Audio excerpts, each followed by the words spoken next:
참 예수님, 그동안 안녕하셨습니까? 참 좋은 계절이지요. 날씨가 이제 제법 서늘하고 이제 쌀쌀한 느낌마저 이렇게 듭니다. 10월 참 아름다운 계절입니다. 이게 수확의 철이고, 자연 이제 가을, 깊어가는 가을 속에 함께하고 있는 이 시간을 또 우리는 묵주기도 성월로 또 성모님과 함께 이 묵주기도의 신비 속에 감사의 시간을 또 함께 살아가고 있는 것 같습니다.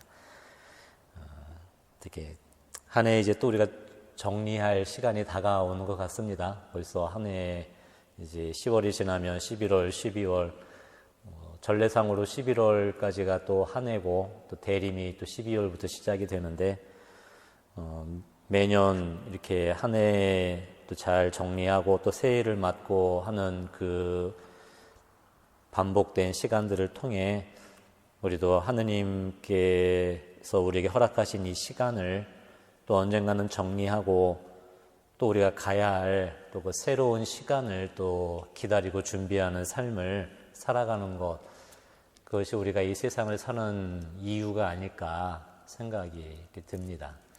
물론 기쁨과 행복도 있지만은 세상살이가 녹록지 않기 때문에 세상살이 속에서 겪어야 하는 힘듦도 많이 있지요. 하지만은 우리가 희망하고 또 약속으로 주어진 하느님께서 약속해 주신 그 새 하늘과 새 땅, 우리가 가야 할 그곳에 대한 희망이 지금을 살아갈 수 있는 어떤 용기가 되고 또 희망이 되는 건 아닌가 생각이 듭니다. 얼마 전에 저희 수도의 신부님하고 저희 수도의 봉사자분하고 식사를 하다가 그 자매님이 당신 사는 이야기를 좀 하시다가 가정생활의 어려움을 좀 말씀하시면서 이런 말씀을 해주셨어요. 내가 만약에 다시 태어난다면 나는 좀 다른 삶을 좀 살고 싶다고 이야기를 하더라고요. 그래서 신부님들처럼 수도자가 되거나 아니면 그것도 아니면 혼자 살고 싶지 또 똑같은 이 삶을 살고 싶진 않고 좀 한 번쯤은 좀 다른 혼자 좀 살아봤으면 합니다라는 말씀을 하시면서 저희한테도 물으시는 거예요. 신부님은 어떠세요? 하니까 옆에 있는 다른 신부님은 대뜸 하시는 말씀이 저는 그래도 한 번쯤은 결혼하고 싶어요 라고 말씀을 하셔요. 저한테도. 그럼 신부님은 어떠세요? 하고 저는 물는데 저는 사제가 된 것을 너무나 감사하게 생각하고 후회가 없고 나에게 너무나 좋은 걸 주셨다고 생각을 합니다. 그런데 내가 다시 태어난다면 사제가 되느냐 결혼을 하느냐의 문제가 아니라 내가 다시 태어난다면 내가 지금 행복하지만 여기까지 오기까지 얼마나 많은 고비를 넘어서 겨우 여기까지 이만큼 왔는데 다시 태어난다면 또다시 그 생활을 반복한다면 저는 하고 싶지가 않아서 저는 이렇게 말했습니다. 저는 태어나고 싶지 않습니다. 그냥 하느님 안에 살렵니다. 천국에 있으랍니다. 그것은 우리가 사제 생활을 하느냐 독신 생활을 하느냐 아니면 결혼 생활을 하느냐 어떤 게 더 좋고 어떤 게 나쁜 것이 아니라 여러분 평신도로서 어머니로서 이 세상의 삶을 살아가도록 소명을 받은 분들이고 저도 이 똑같은 이 세상을 사제의 이름으로 수도자의 이름으로 살아갈 따름이라는 것이죠. 결국 석가모니도 이야기했듯이 인생은 고해다. 이 세상을 살아간다는 것 자체가 고통의 바다를 건너가는 것이다. 그것은 내가 어떤 이름을 가지고 있느냐에 달린 것이 아니라 사제라 할지라도 또 가정생활을 하시는 분들이라 할지라도 각자 우리는 삶의 자리에서 우리는 이 고통을 견디어내고 이겨나가는 삶을 우리는 살아갈 수밖에 없다는 것입니다. 그래서 예수님께서도 나를 따르려면 매일 자기 십자가를 지고 나를 따라야 한다라고 말씀을 하셨죠. 당신을 믿기만 하면 모든 고통을 없애주시겠다고 말씀하신 것이 아니었습니다. 만약에 어떤 종교가 이 종교를 믿으면 모든 고통이 사라지고 어떤 지금 우리에게 축복이 당장 주어진다고 이야기하는 것은 거짓 종교이고 그건 사이비일 따름입니다. 이 삶의 진실, 우리의 진리는 물론 우리가 생각하는 행복, 기쁨, 평화, 구원은 바로 지금 내가 살아가는 이 고통의 바다와 같은 이 삶을 우리가 견디어내고 이겨나가는 그 과정을 통해 우리에게 주어지는 것임을 우리는 알 수밖에 없습니다. 그것이 예수님이 걸어가신 길이었고 바로 성모님께서 제자들을 도와주시어 그들도 예수님이 가신 길을 함께 갈 수 있도록 이끌어 주셨던 그 모습이었습니다. 성모님도 원죄 없는 잉태로 태어나셨지만 원죄 없는 잉태, 은총을 가득히 받았기 때문에 이 세상의 모든 고통 없이 살아가셨던 분이 아니었습니다. 성모 7고의 의미는 그분은 죄 없으신 분이지만 바로 예수님과 함께하는 신앙의 길, 내게 주어지는 삶의 시련과 역경과 도전, 많은 유혹과 공격을 바로 믿음과 사랑으로 이겨나가는 삶이었음을 성모님은 우리에게 보여주고 계시는 것입니다. 우리가 묵주기도 성월에 이 묵주를 잡는다라는 것은 바로 우리들이 이 길을 걸어가셨던 성모님과 나를 묶어주는 밧줄을 우리가 다시 한번 잡는 것입니다. 이 묵주기도를 잡을 때 우리는 기도 안에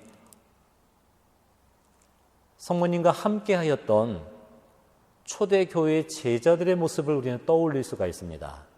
성령 강림을 기다리며 사도행전 1장 14절에 사도들은 바로 주님의 어머니 마리아와 다른 여자들과 주님의 형제들과 함께 한 마음으로 기도에 전념하였다라는 그 사도행전 1장 14절의 그 모습, 우리가 기도한다는 것, 특별히 우리가 묵주를 잡는다는 것은 바로 성령을 기다리며 성모님과 한 마음이 되어 기도하였던 그 제자들의 모습으로 우리가 돌아가는 것입니다.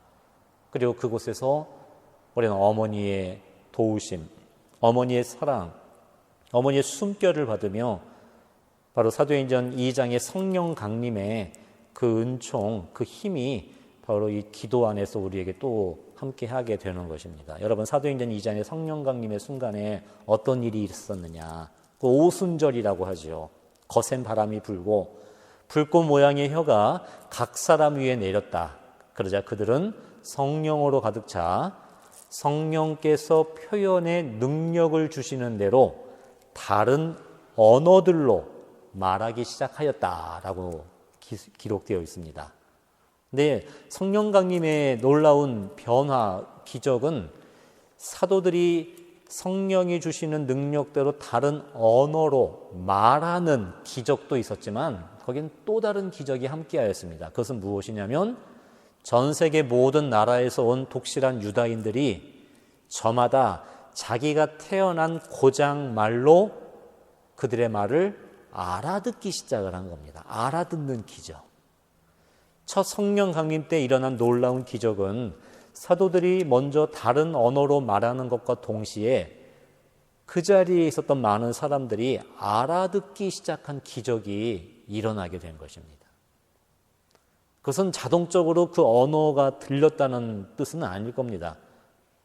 사도행전 2장 13절에 보면 모든 사람이 들을 수 있었던 것은 분명히 아니었습니다. 그래서 더러는 사도들을 보고 포도주에 취했군 하며 비웃었다라는 사람도 있었던 것입니다. 하지만 중요한 사실은 그 자리에 성령의 놀라운 그 첫 성령 강림의 순간에 성령께서 일으켜 주셨던 그 은총, 은사는 바로 알아듣는 기적이었음을 우리는 잊지 말아야 합니다. 오늘 우리에게 많은 어떤 선물과 은사와 기적들을 이야기할 수 있지만 이 첫 번째 기적에 대해 우리는 깊이 묵상해 보아야 합니다. 그건 듣는 것입니다. 그것이 묵주기도의 또 다른 신비이기도 합니다. 시편 46편 11절에 너희는 멈추고 내가 하느님임을 알아라 라는 말씀이 있습니다. 너희는 멈추고 내가 하느님임을 알아라. 기도한다는 것은 무엇입니까? 먼저 우리가 멈춰서는 겁니다. 기도한다는 것은 하느님 앞에 머무르는 것이고, 그리고 몸만 머무르는 것이 아니라 내 마음이 하느님 앞에 멈추어 서는 겁니다. 지금 내 마음을 휩쓸고 있는 많은 격정들, 어떤 미움과 분노와 같은 감정들, 나를 휘감고 있는 두려움들, 또는 잘못된 욕망들, 무절제한 욕심들, 나를 휩쓸려 떠내려가는 태풍과 같은 어떤 그런 내 마음 상태에 기도한다는 것은 하느님 앞에 멈추는 겁니다. 멈춰 선다는 건 자기가 올라타고 흘러가던 그런 어떤 흐름들, 나를 맡기고 흘러가고 있었던 그런 모습들에서 내려와 예수님 앞에 돌아오는 것, 그것이 멈춰 서는 것이고, 그것이 바로 우리의 기도의 본질이기도 하는 것입니다. 루카복음 9장 35절에 영광스러운 변모에 구름 속에서 성부의 음성이 들려옵니다.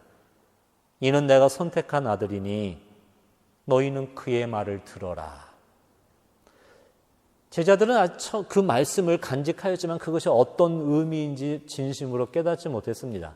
하지만 그들이 진정으로 이는 내가 선택한 아들이 너희는 그의 말을 들어라 라는 성부의 그 말씀을 실천하고 따랐던 그 모습은 바로 성령 강림의 그 은총으로 그들이 새로운 사도로 태어났을 때였습니다. 그러기 위해 그들이 하여야 했던 것은 무엇이냐?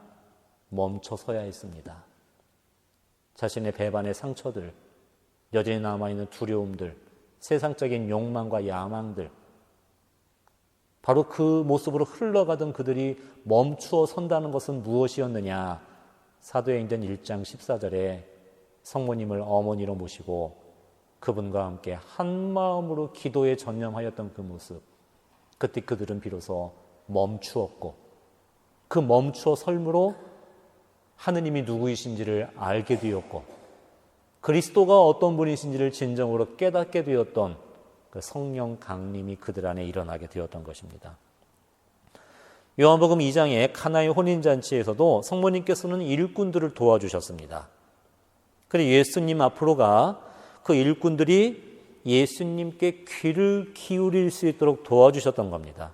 요한복음 2장 5절에 무엇이든지 그가 시키는 대로 하여라. 그래서 일꾼들은 성모님의 분부대로 예수님이 원하시는 일을 실천하였는데, 그 실천은 그냥 이루어진 것이 아니라 그들은 예수님 앞으로 먼저 갔던 겁니다. 주님 앞에 나아갔습니다. 그리고 뭐 했습니까? 들었던 겁니다. 주님이 뭘 원하시는지, 그분이 나에게 무엇을 말씀하시는지 경청하였고, 이 들음이 있은 후에 그들은 실행할 수 있었던 것입니다. 기도에 이 듣는다, 경청한다라는 것은 굉장히 중요한 것입니다. 예수님께서는 늘 기도하셨고, 그리고 기도 속에서 주님은 무엇을 하셨느냐? 당신이 원하는 것을 말씀드리는 것이 우선이 아니고, 당신이 필요로 한 것을 설명해 드리는 것이 우선이 아니라 아버지께 귀를 기울이는 것이 먼저라는 것을 당신 몸소 실천하셨고, 그리고 우리들에게 주님의 기도를 가르쳐 주시면 알려주신 겁니다. 하늘에 계신 우리 아버지, 아버지의 이름이 거룩히 빛나시며 아버지의 나라가 오시며 아버지의 뜻이 하늘에서와 같이 땅에서 이루어지소서. 그 아버지께 귀를 기울이는 것, 그 아버지 앞에 멈추어 서는 것, 그때 우리에게 필요한 일용할 양식도, 죄의 용서도, 유혹을 이길 힘도 바로 아버지로부터 나온다는 것. 그래서 기도는 아버지 앞에 멈추어 서는 것이고, 함께 머무르는 것이고, 그리고 그분께 귀를 기울이는 것입니다. 예수님께서 우리에게 이방인들처럼 기도하지 말라고 말씀하셨습니다. 그들은 말을 많이 해야 기도를 잘하는 것이라 생각한다. 그러나 하늘의 아버지께서는 너희의 모든 것을 알고 계신다. 너의 숨은 속마음을 헤아리고 계시고, 나의 모든 것을 말씀드리기도 전에 아버지는 나를 알고 계시는 분이다. 그 이유는 왜 그러겠습니까? 하느님께서 우리 마음을 듣고 계셨기 때문입니다. 내 깊은 슬픔을 들어주셨고 누구한테도 이야기할 수 없던 내 부끄러움과 아픔을 하느님은 귀 기울여 나의 그 외로움과 슬픔과 아픔을 들어주셨던 분이고 내 고통과 슬픔과 두려움과 번민과 공포와 심지어 나를 휩쓸고 있는 이 미움과 분노의 아픔까지도 하느님께서는 들어주고 계시는 분이기 때문입니다. 너희는 멈추고 내가 하느님임을 알아라. 이 시편 46편 11절의 이 말씀은 우리가 바로 이 기도 속에 우리도 예수님과 함께 아버지 앞에 멈추어 어떤 내 생각, 내 기분, 내 감정, 내 유혹 그 모든 것을 우리는 없애지 못합니다. 문제는 그걸 없애는 것이 아니라 그러한 공격들, 유혹들 속에 내가 예수님과 함께 아버지를 바라보고 아버지와 함께 멈추어 서는 것입니다. 그래서 예수님 그 요르단강에서 세례받으실 때 비둘기 모양으로 성령이 임하시고 하늘에서 성부의 음성이 들리지 않습니까? 이는 내 사랑하는 아들, 내 마음에 드는 아들이다. 너는 내 사랑하는 아들, 내 마음에 드는 아들이다. 그것이 예수님 일생의 기도 속에 담겨져 있는 아버지의 음성이었던 겁니다. 그래서 겟세마네 동산에서 번민하시며 십자가 앞에 두려워하셨고 3번이나 없앨 수 있다면 없애달라고 기도하셨지만 그러나 제 뜻대로 마시고 아버지 뜻대로 하소서라고 순명하실 수 있었던 것은 억지로 의지적으로 하신 것이 아니라 당신의 기도 속에 이 고통과 죽음의 아픔 속에서도 당신에게 이 말씀을 건네고 계시는 성부의 음성을 예수님은 들으셨기 때문입니다. 난 너를 사랑한다.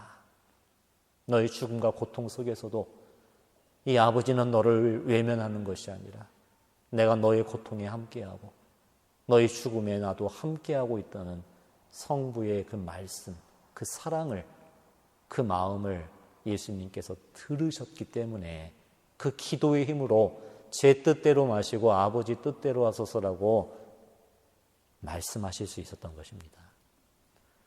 우리도 기도할 때 묵주기도를 바칠 때나 성체조배를 드릴 때나 성경 말씀을 묵상할 때나 모든 기도 속에 우리도 예수님이 겪으신 유혹과 사탄의 공격을 우리도 받을 수밖에 없는 겁니다.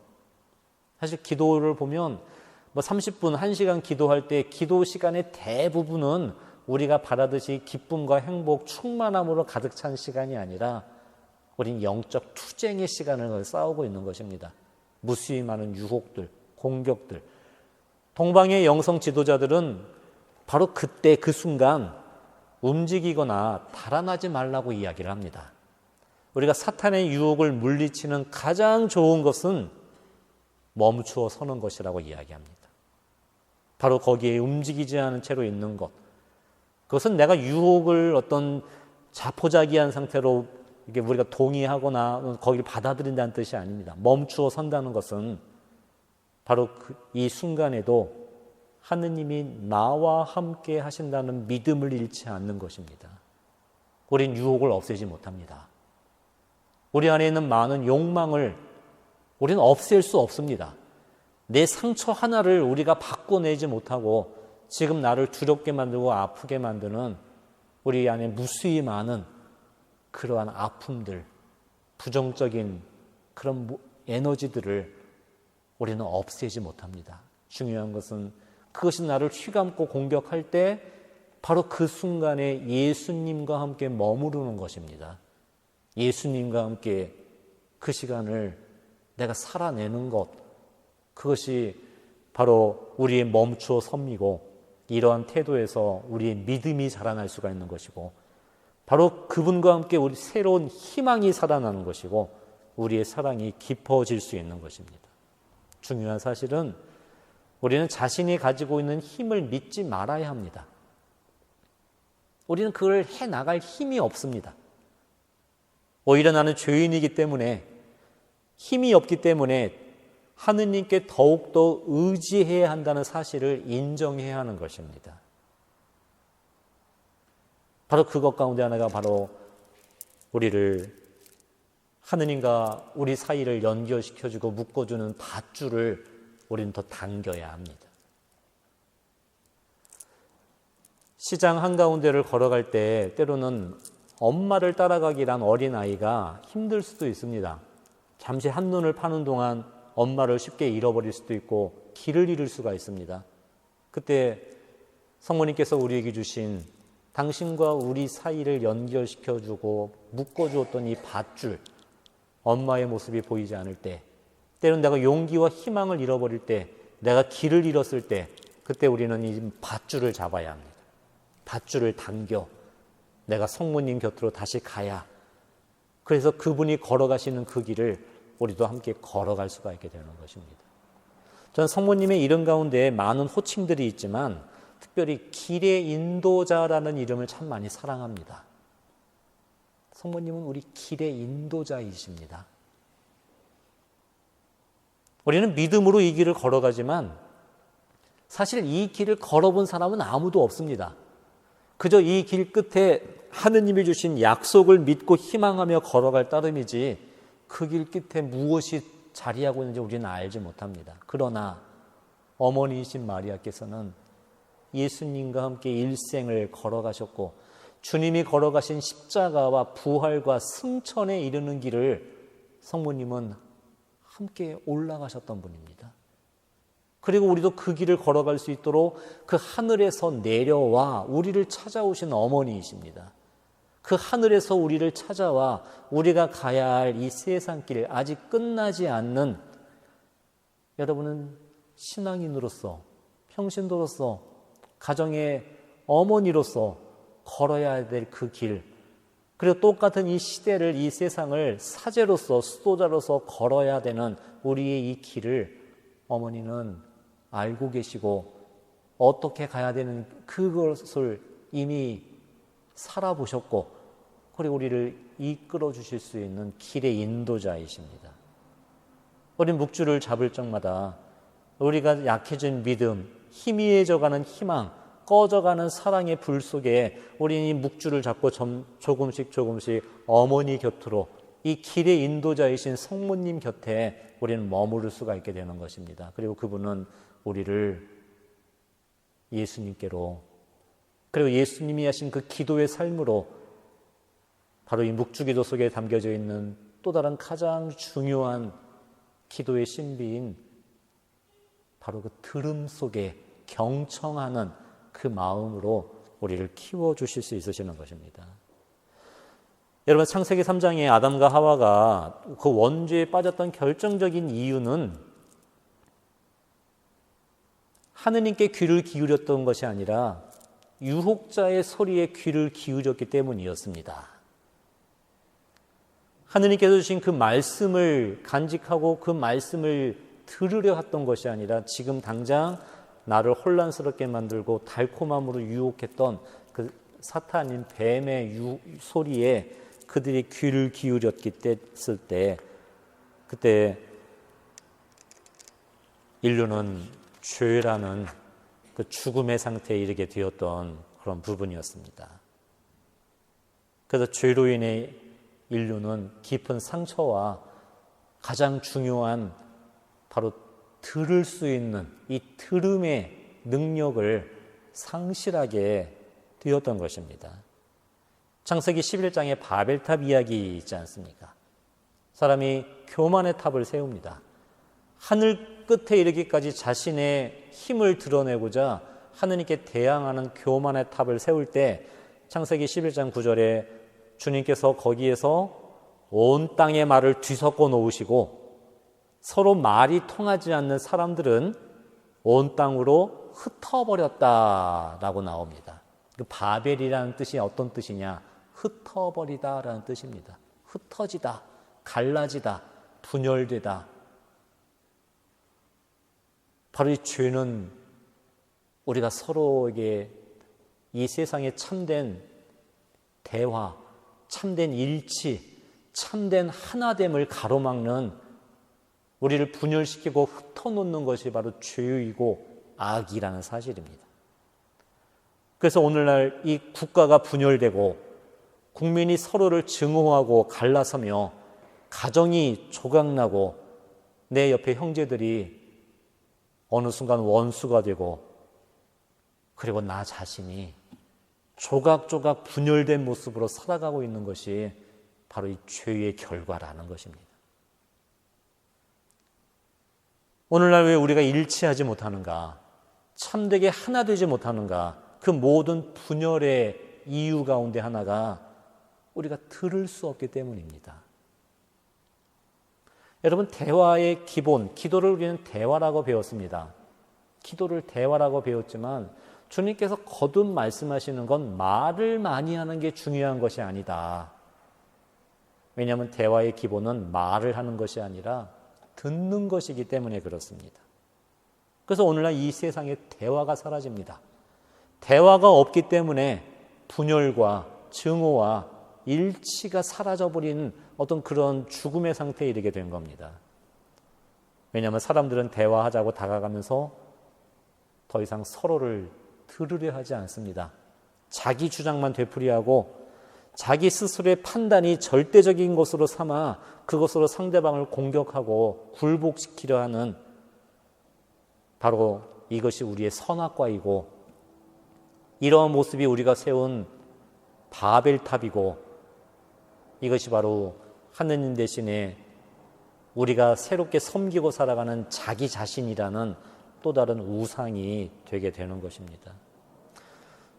정치도 참 혼란스럽고 이 세상도 참 혼란스럽습니다. 텔레비전을 켤 때마다 뉴스를 보면 어떤 여야가 서로 어떤 의회 정치를 벌이지만 거기에는 고성이 난무하고 서로에 대한 큰 소리가 오고 가고 있지만 그 소리는 무성하고 소리는 요란한데 진정으로 대화가 안 되는 가장 큰 이유는 이제 더 이상 서로를 듣지 않기 때문에 그러한 것입니다. 가정에도 대화가 사라집니다. 가정에서 대화가 사라지는 가장 중요한 이유는 우리가 말을 안 해서 대화가 안 되는 것이 아닙니다. 우리는 서로를 더 이상 들으려 하지 않습니다. 그 사람의 마음에 귀를 기울이는 법을 우리는 잊어버렸습니다. 자기 말만 되풀이하고 자기 주장만 내세우는 그 삶 속에 소리는 시끄럽고 요란하지만 진정한 대화가 오늘날 사라져가고 있는 것입니다.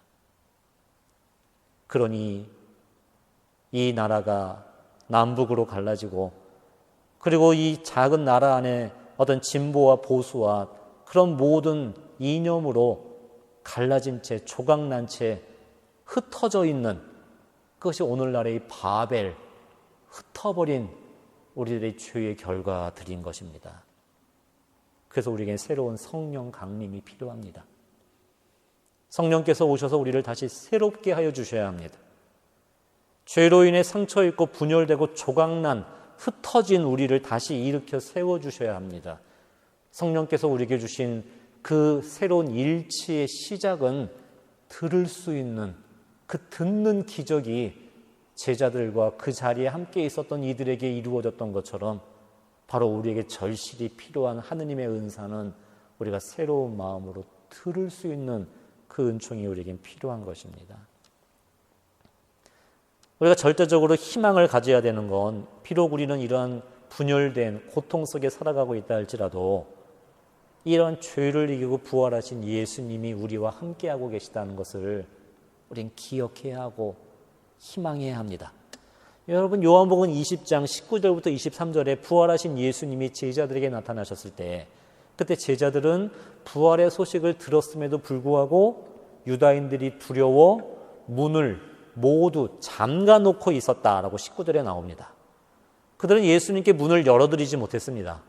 우리도 압니다. 머리로는 압니다. 마음을 열어야 된다는 것도 알고 하느님을 모셔야 된다는 것도 알고 다른 사람들에게 내 마음을 개방해야 된다는 것도 알지만 현실은 우리의 많은 두려움, 우리의 상처, 움츠러들고 병들어 있는 왜곡된 우리들의 이 마음, 이 깊은 두려움과 상처는 쉽사리 마음의 문을 열지 못한 채 내 마음속에 죽어 있듯이 묻혀 있는 경우가 너무나 많이 있습니다. 하지만 요한복음 20장 19절부터 23절의 이 말씀 저에게 커다란 위로와 용기가 됩니다. 예수님께서 닫혀진 그 문을 지나 제자들 가운데 서시며 그들에게 평화가 너희와 함께 하고 말씀하시며 숨을 불어 넣어주시고 그들에게 말씀하셨습니다. 성령을 받아라. 예수님께서 불어 넣어주신 그 숨은 창세기 2장 7절에 창조 때 하느님의 흙의 먼지로 사람을 빚으시고 흙으로 빚어진 그 사람 코에 생명의 숨을 불어 넣으셨다라는 그 말씀처럼 예수님이 제자들에게 다시 불어 넣어주신 부활하신 예수님이 주신 그 숨은 창조 때 하느님이 우리에게 주신 생명의 숨결을 다시 회복시켜 주시는 거였습니다. 왜냐하면 죄는 우리 영혼의 숨을 멈추게 만드는 겁니다. 창세기의 창조 때 아담과 하와는 하느님의 숨결을 받아 창조되었지만 원죄로 인해 그들의 죄로 인해 그들이 받았던 우리가 받았던 하느님의 숨을 우리는 잃어버리게 된 겁니다. 영혼은 숨쉬지 못한 채 죽음의 상태에 있는 겁니다. 겉은 멀쩡히 살아있는 것 같지만 우리들은 내적으로는 우리의 정신과 마음과 우리의 영혼은 이 죄로 인해 숨쉬지 못한 채 질식한 모습으로 우리가 죽어 있는 것입니다. 예수님께서는 오늘도 내가 그분께 마음의 문을 열어두기도 전에 부활하신 예수님은 굳게 닫혀있는 내 마음을 지나 우리 마음 깊은 곳에서 우리에게 평화를 주시고 우리에게 당신의 숨결을 불어넣어 주시고 바로 성령의 숨결을 우리에게 새롭게 불어넣어 주고 계시는 겁니다. 우리가 주님의 말씀을 듣고 간직하며 성체를 모시고 주님의 자비를 청하며 고해성사를 받을 때 그때 주님은 당신의 주신 그 생명의 숨을 우리를 회복시켜 주시고 우리를 새롭게 하여 주고 계시는 것입니다.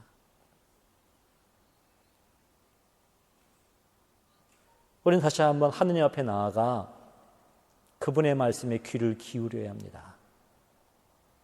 우리가 하느님의 말씀을 듣기 위해서는 반드시 먼저 열고 들어가야 되는 문이 있습니다. 그 문은 어떤 문이냐? 자기 자신이라는 문입니다. 그래서 예수님은 기도할 때 사람들에게 보이는 곳에서 기도하지 말고 어디 가서 기도하라고 말씀하셨습니까? 골방에 들어가 기도하여라. 거기에서 보이지 않는 하느님, 하지만 숨은 일도 보고 계시는 아버지께 기도하기 위해서는 우리는 시장 한가운데 다른 사람들이 보여지는 높은 곳에 올라가 기도하는 것이 아니라 주님은 골방에 들어가 기도를 하라고 하셨습니다. 그 골방은 어디를 의미하겠습니까? 우리들의 마음을 의미하는 겁니다. 내 마음 속에 들어가라. 우리 마음 속에 들어가라.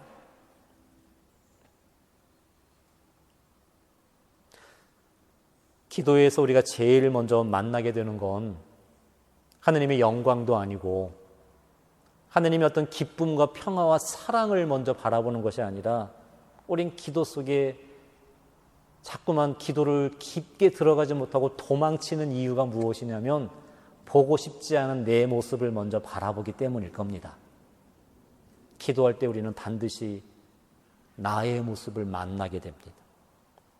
우리의 분심이라 불리워지는 우리 기도 속에 있는 분심, 그것이 어떤 유혹이건 또 내 부끄러운 모습이건 우리들의 미움이건 아픔이건 이 분심이라는 것은 바로 나의 또 다른 잠재된 모습들인 겁니다. 우리는 그거를 바라보기 싫어합니다.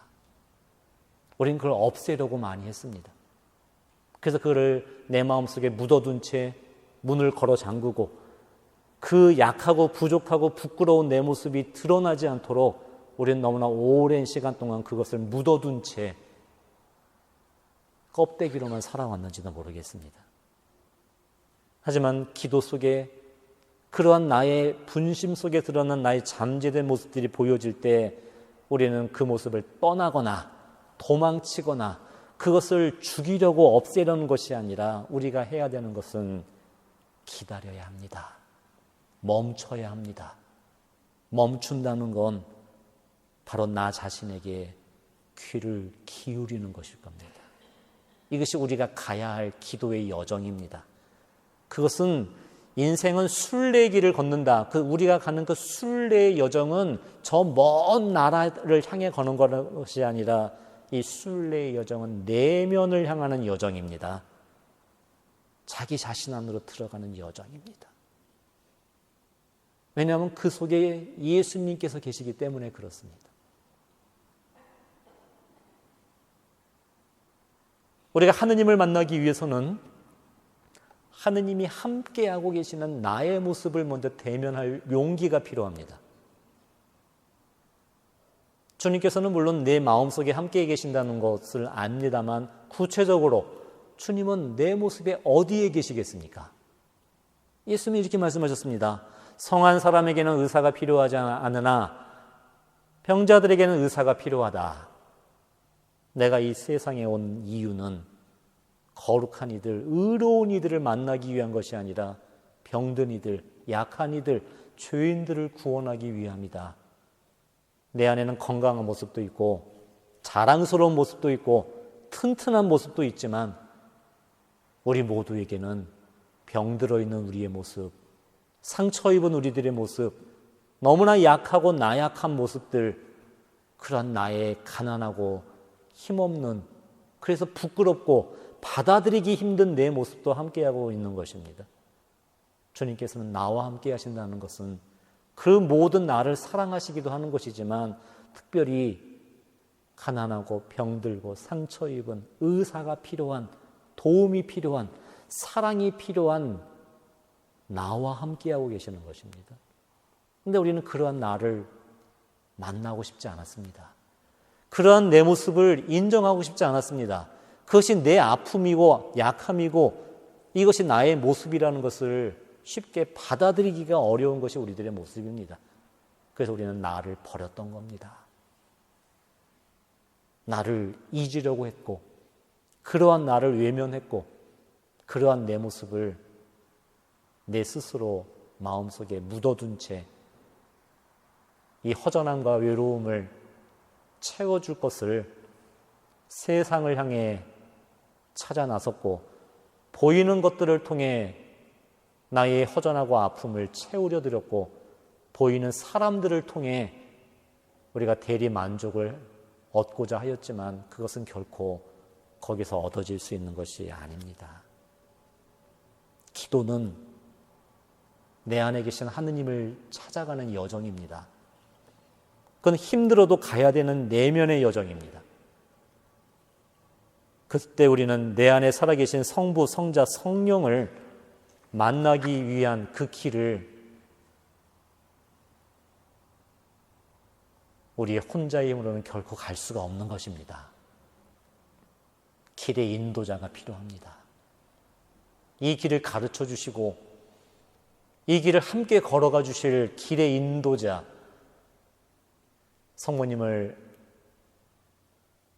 예수님께서는 제자들에게 어머니로 주셨고 우리에게도 이분이 어머니시다라고 말씀하셨던 겁니다. 그리고 어머니에게 그 제자를 맡기셨고 이들의 가야 되는 인생길을 함께 걸어주시며 어머니께서 예수님이 가신 십자가의 길을 끝까지 걸어주셨던 것처럼 우리가 가야 할 이 세상의 길, 이 신앙의 길을 길의 인도자로서 어머니께서 함께 해달라고 예수님은 성모님에게 부탁하셨고 그리고 우리들에게 이분이 너의 어머니시다라고 선언해 주셨던 것입니다. 여러분, 자기를 사랑한다는 것, 그 말을 많이 들으셨을 겁니다. 이제는 나를 좀 사랑해라. 나를 사랑한다는 게 구체적으로 뭡니까? 사람들은 그 잘못 이해할 때가 많습니다. 나를 사랑한다고 하니 뭐 오늘 나에게 맛있는 것 좀 먹이고 내가 가지고 싶은 거 갖고 뭐 내가 하고 싶은 일 하고 좀 세상 좀 즐기고 그게 나쁘다는 게 아닙니다. 그것 하셔야 됩니다. 그런데 그것으로 내가 나를 사랑한다는 것으로 그쳐버리면 그 사랑은 얼마나 표면적이고 얼마나 세속적이고 얼마나 사라져버릴 껍데기에 불과한 것입니까? 자신을 사랑한다는 것은 내 안에 살아계신 하느님을 사랑한다는 것입니다. 자신을 사랑한다는 것은 내 안에 살아계신 하느님을 사랑한다는 겁니다. 자신을 사랑한다는 것은 내 안에 살아계신 하느님을 사랑한다는 겁니다. 그럼 그 하느님은 내 안에 어디에 계십니까? 아까 말씀드린 대로 내 고통 속에, 내 아픔 속에, 병들어 있는 내 모습 속에, 사랑할 수 없었던 내 모습 속에, 사랑하고 싶지 않은 내 모습 속에 주님은 지금도 함께하고 계시고 나를 위해 피 흘리고 계시고 나와 함께 죽어주고 계셨습니다. 따라서 하느님을 사랑하고 그분의 음성을 듣기 위해서는 그분이 함께하고 계시는 나에게 내 귀를 기울일 줄 알아야 하는 겁니다. 하느님을 사랑하고 그분의 음성을 듣기 위해서는 하느님께서 함께하고 계시는 자기 자신의 모습에 경청할 줄 알아야 되는 겁니다. 여러분, 경청한다는 것, 그건 쉬운 일이 아닙니다. 우린 경청, 진정한 경청 듣기 위해서는 나를 포기해야 비로소 들리게 되는 겁니다. 자기를 포기할 때 비로소 상대의 마음이 들리게 되는 겁니다. 자기를 포기한다는 것은 지금 내가 가지고 있는 판단, 어떤 내가 가지고 있는 어떤 가치, 옳다고 주장하고 싶은 그 모든 것을 내려놓을 때 우리는 비로소 들을 수 있는 겁니다. 따라서 내가 하느님을 만나기 위해 자기 자신의 소리에 귀를 기울이기 위해서는 내가 나 자신에게 가지고 있었던 나의 판단을 내려놓아야 하는 겁니다. 나에게 있었던 스스로의 비난, 다그침, 자기 자신에게 얼마나 많이 강요해왔고 가르쳐왔고 내가 나에게 이렇게 하라고 요구해왔던 내가 나에게 가지고 있었던 이 모든 것을 우리는 내려놓아야 비로소 내 마음속에 있는 내 소리가 비로소 들리게 되는 겁니다. 내가 원하는 것이 무엇인지, 내가 누구인지, 내가 지금 어떤 존재인가를 그때 우리가 그 안에 계신 하느님의 목소리에 우리는 귀를 기울일 수 있고 그리고 비로소 우리 가족들, 다른 이들을 향해 진정으로 그들에게 경청의 자세를 우리는 가질 수 있게 되는 겁니다. 이러한 경청은 사랑이 됩니다. 왜냐하면 내가 듣는다는 건 자신의 판단을 잠시 내려놓는 것이고 자기 주장을 포기한다는 것이고 내가 그에게 가르치고 싶은 유혹을 포기한다는 것일 때 그것은 바로 듣기 위한 나의 커다란 희생이 되고 그것은 내 자아의 죽음, 순교와 같은 것이기 때문에 진정으로 듣는다는 건 사랑의 은사가 되는 것입니다. 그리고 사랑으로서의 경청의 은사와 함께 우리에게 진정한 치유의 은사가 일어나게 되는 겁니다. 사실 어떤 형제가 하는 말을 내가 중간에 자르거나 가르치려는 유혹 없이 끝까지 그 사람의 말을 들어주는 건 그 사람 마음에 위안이 되고 그를 치유해 주는 것이 되는 것입니다. 제가 참 부족했던 게 바로 그러한 마음이었습니다. 특별히 사제 생활을 하면서 고해소 안에서 정말 고해소 안에서 제가 잘못했던 어리석은 가운데 하나가 가르치려 했던 것이 참 많았습니다. 그것을 찾는 많은 분들을 어떤 내가 도와주고 싶다는 마음으로 내가 정답을 이야기하고 싶은 유혹, 그 문제를 풀 방법을 제시하고 싶은 유혹, 그리고 그의 모습을 내가 설교하고 가르치려는 그 유혹에 많은 고해성사의 시간을 허비하고 있었을 때 오직 예수님만은 아무 말씀 없이 당신을 찾아온 그 영혼에 귀를 기울이셨고 그의 고통과 두려움을 들어주셨고 그의 슬픔과 아픔을 침묵 속에 듣고 계셨다는 것을 저는 뒤늦게 깨닫게 되었습니다. 그 깊은 사랑의 들음, 그 경청이 우리의 죄를 용서해 주는 진정한 사랑의 힘이고 우리를 치유시켜주는 은총이었음을 비로소 알게 되었습니다. 여러분, 루카복음 19장의 자케오 이야기 기억하실 겁니다. 자케오가 갑자기 변화되지 않았습니까? 자기 재산의 절반을 가난한 사람들에게 다 나눠주렵니다. 제가 잘못한 일이 있으면 4곱절로 갚아주겠습니다. 근데 자케오가 갑자기 왜 그렇게 변화된 모습을 보여줍니까? 예수님과 함께하 있는데 예수님은 뭐 하셨습니까? 예수님은 자케오에게 설교하지 않았습니다. 가르치지 않았습니다. 그의 잘못을 지적하지 않았습니다.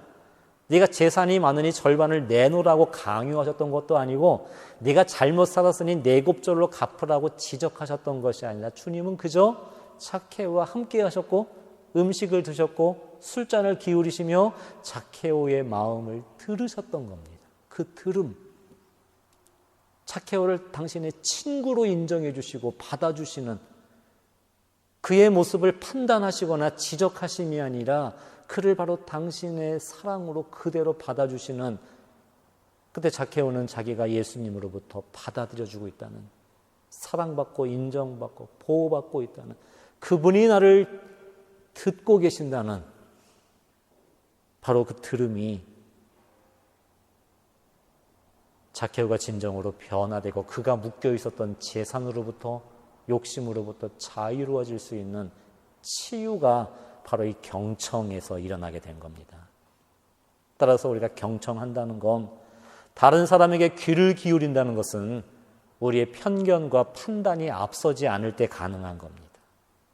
경청은 자기 존재가 없어야 가능한 것입니다.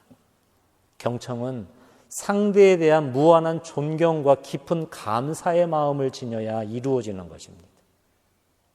우리가 진정으로 듣기 위해서는 존경과 감사의 마음이 있어야 가능합니다. 우리가 진정으로 듣기 위해서는 존경과 감사의 마음이 있어야 가능한 겁니다. 이 존경과 감사의 마음이 있을 때 우리는 비로소 들리게 되는 것입니다. 우리는 먼저 자기 자신에게 존경과 감사의 마음을 지녀야 합니다. 나라는 이 존재 자체에 대해 바로 이것이 하느님이 창조해 주신 그분의 소중한 선물이며 바로 나 자신이 하느님께서 빚어 만들어 주신 아름다운 존재라는 것에 대한 존경과, 그리고 이 순간까지 내가 살아올 수 있도록 나를 지탱해 주고 이끌어 주고 함께 하였던 내 몸에 대해, 나라는 존재에 대해 우리가 감사드려야 되는 겁니다. 많은 분들이 저를 찾아와서 이런 말씀을 하십니다. 신부님, 제가 저를 용서하기가 너무 힘듭니다. 제가 저를 용서할 수 없습니다. 저도 그런 마음을 이해합니다만 나중에 생각해 보니 내가 나를 용서하려고 노력해야 되는 것이 아니라 오히려 내가 나에게 용서를 청해야 된다는 것을 알게 되었습니다.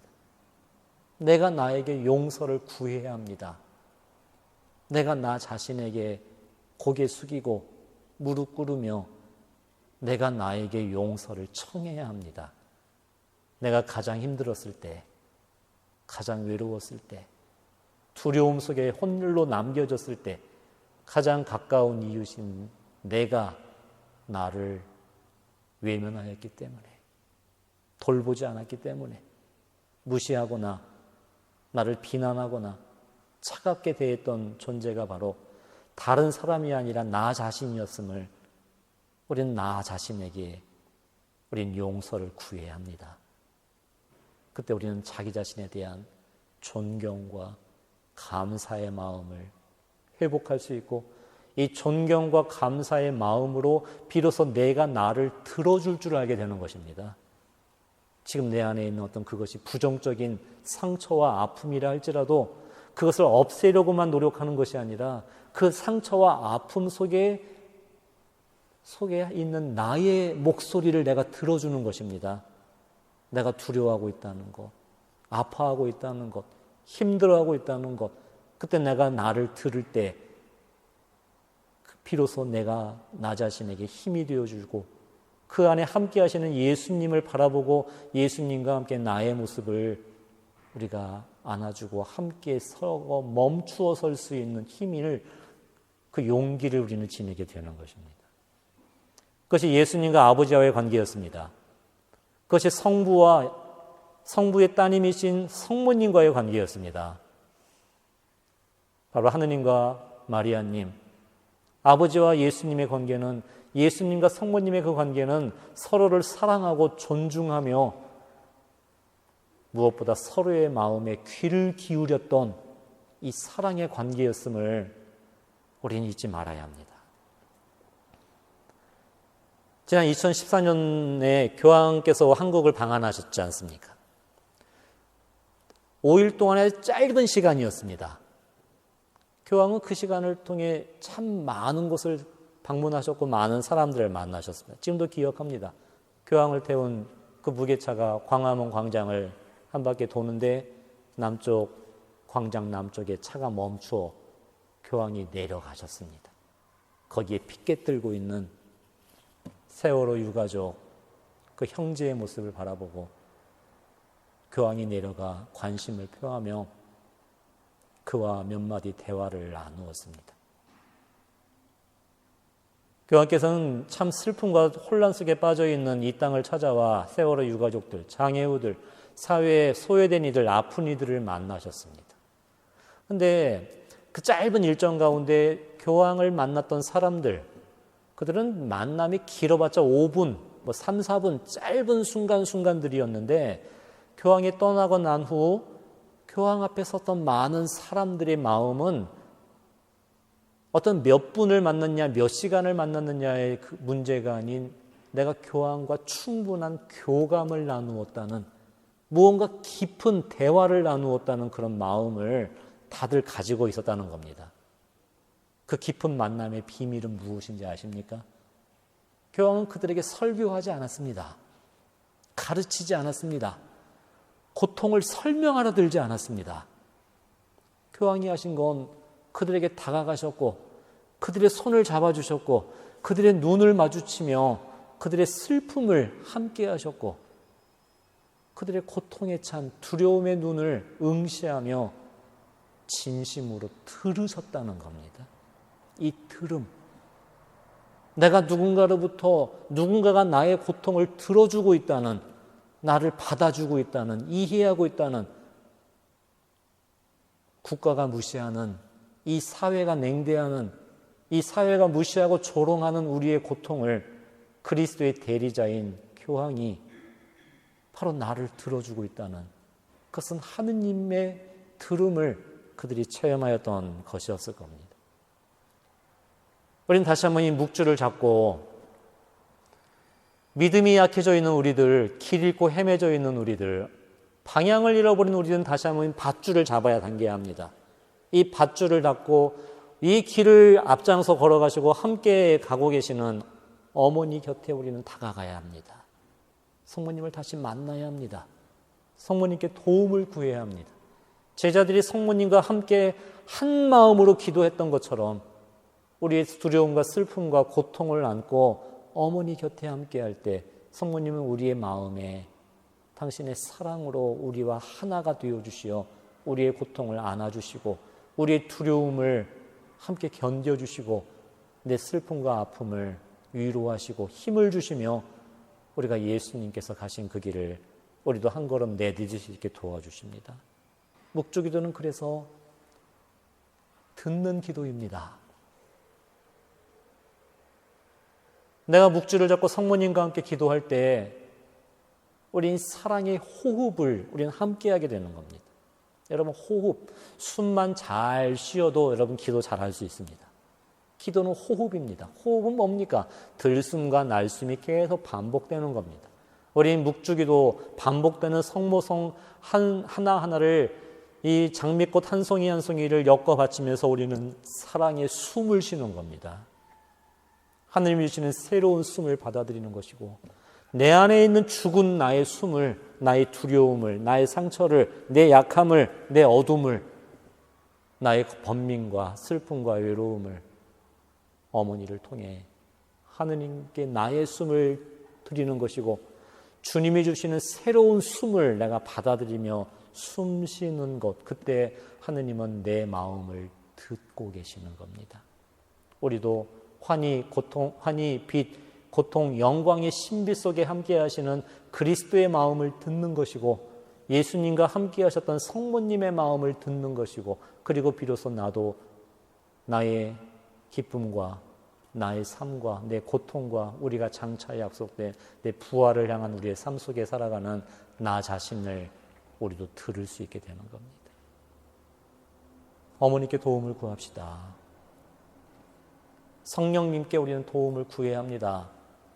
나를 진정으로 만날 수 있도록 내가 나를 들을 수 있는 이 경청의 은사, 들음의 은사를 우리에게 주시도록 내 고통과 상처와 두려움과 나약함과 마주할 수 있는 용기를 주시도록 기도 속에 바라보는 내 고통과 상처와 두려움과 내 나약함으로부터 도망치지 않고 내가 그 자리에 멈추어 설 수 있도록 내가 멈추어 그러한 나와 함께 하시는 하느님을 만날 수 있도록 나의 상처를 안아주시는 그리스도의 그 위대한 고통, 그 위대한 상처 속에 우리도 들어갈 수 있도록 그리고 우리 다시 일어나 한 걸음을 내디딜 수 있는 그 힘을 우리는 기도를 통해 얻게 되는 것입니다.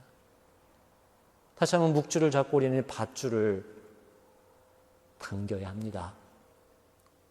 어머니와 함께 이 길을 따라가도록 그리고 이 세상의 유혹과 거센 세속화의 물결에 떠내려갈 수밖에 없는 우리는 묵주라는 밧줄을 잡고 우리는 단단히 성모님의 도움의 손길에 의지하며 하느님을 향해 우리 한 걸음을 다시 내디뎌야 합니다.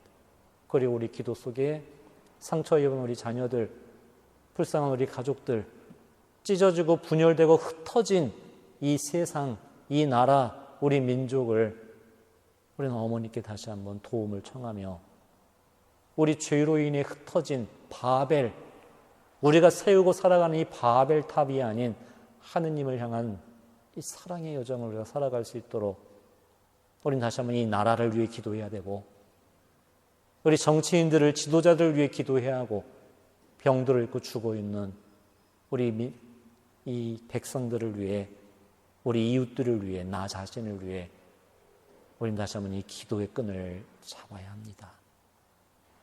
성모님께 다시 한번 우리 모두를 봉헌하며 성령을 기다리며 제자들이 성모님과 함께 한 마음으로 기도에 전념하였던 것처럼 우리가 어머니 안에서 다시 한 마음이 될 수 있도록 기도합시다.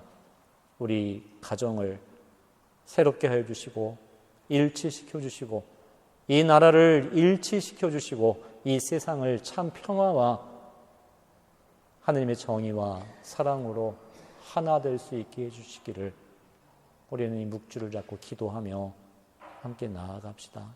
그리고 어머니께서 우리에게 주신 바로 이 기도의 진정한 들음의 그 은사를 가지고 성모님과 함께 나도 나를 들어줄 줄 아는 나를에게 귀를 기울이고 나의 가난하고 약하고 병든 내 모습에 우리가 경청하며 사랑과 존경으로 다가갈 수 있는 용기를 함께 청합시다.